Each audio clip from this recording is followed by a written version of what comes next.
ილია ჭავჭავაძეზე ქონდა და იმ ეპოქაზე დღევანდელი გადაცემა და ისე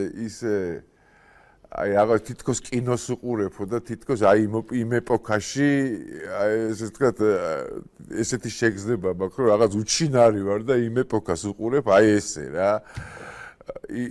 იმდენად შინაგანად ახლოს არის საერთოდ რა ხდებოდა მაშინ 100 წლის წინ საქართველოში რა თუ 120 წლის წინ რა და რა დღეში ყავდათ ეს ერთი მოხუცებული კაცი ჩაგდებული რომელსაც არავინ არ ეხმარებოდა საერთოდ აი როგორც ქრისტე დარჩა მარტო ისე დარჩა მარტო ილია ჭავჭავაძეც რა ხო ყავდა მოციქულები მეგობრები ისე არ მარტო დარჩა ესე დარჩა ილია ჭავჭავაძეც მარტო რა და მინდა ერთი პატარა ჩემი ლექსით დაგემშვიდობოთ რომელიც ძალიან ადრე მაქვს დაწერილი მე და ილია ქვია ამ ლექსს და ამ ლექსით დაგემშვიდობებით დიდი მადლობა ყურადღებისთვის მადლობა რომ იყავით ჩვენთან ღმერთი არის ჩვენთან არც და იყოს ნახვამდის მომავალ შეხვედრამდე მადლობთ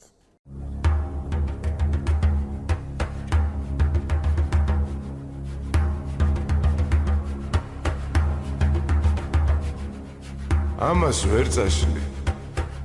არა ეს უკვე დაწერილია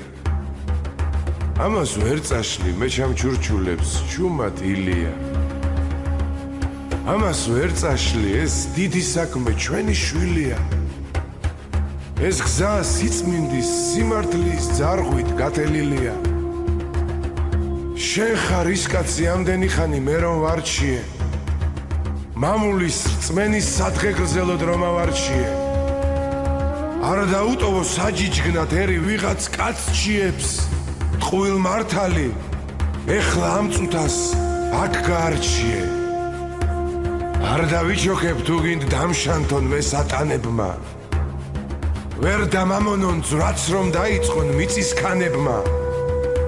ვერ დამაძინონ რომ შემილოცონ მე შამანებმა მამულზე ფიქრში სიკვდილმაც კი თავი მანება ოღონდ ქვეყანამ ერმა ჩემმა არ მიღალატოს ოღონდ ზნეობა პატიოსნევამ ცოტა იმატოს ოღონდ დედებმა მომავალი შემოგვიმატოს დანარჩენს ვიზამთ საქართველომ რომ მოიმატოს ჩვენ ავაღელვებთ ტალღას მართალს სიწმინდის ჩვენ ავაღელვებთ ტალღას მაღალს ნამუს სინდისის ჩვენ ავღელდებით რომ დასაწმინდას ტკბილად ეძინოს ჩვენ დაუბრუნებთ დაკარგულ ჯვარსაც თვით წმინდა ნინოს მან მოიწმინდა ბებერი ცრემლი ციური მიწიდან ვაშა მეფერება ვეფხვი მთიული ჯერ არ გამქრალა არწივების ძალა ღვთიური მე გეუბნებით საქართველოა მარადიული